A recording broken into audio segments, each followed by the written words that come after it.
جس شخص کا سرمایہ وطن سے باہر ہو وہ خود کو وطن میں غریب الوطن محسوس کرے گا۔ شہر بھرے کے بھرے رہتے ہیں لیکن ہر سال بعد چہرے تبدیل ہو جاتے ہیں۔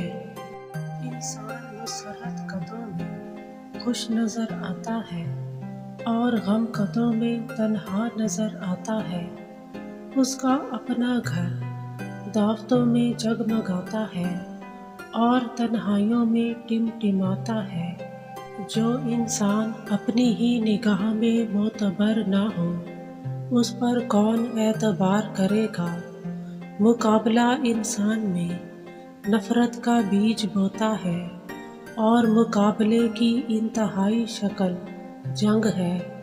انسانی خون کے دریا بہانے والے آخر اسی دریا میں غلطاں نظر آئے۔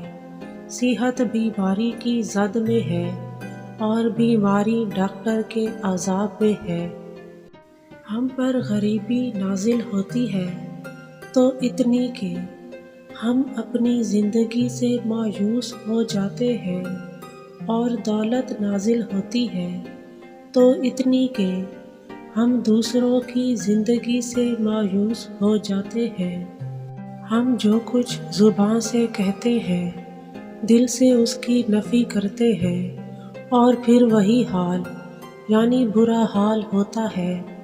احمق کا علاج نہیں، کیونکہ یہ بیماری نہیں عذاب ہے۔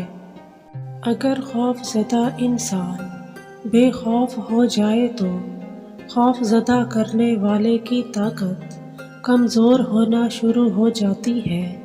اگر آرزو گھوڑے بن جائے تو احمق شہسوار کہلائے گا۔ ہم آرام کی آرزو میں ہی بے آرام ہو رہے ہیں۔ انسانوں کا قتل کر کے لوگ ان کے خون سے اپنے چہروں کو سرخ رو سمجھتے رہے ہیں۔ زمین کا انتقال کراتے کراتے ہمارا اپنا انتقال ہو جاتا ہے۔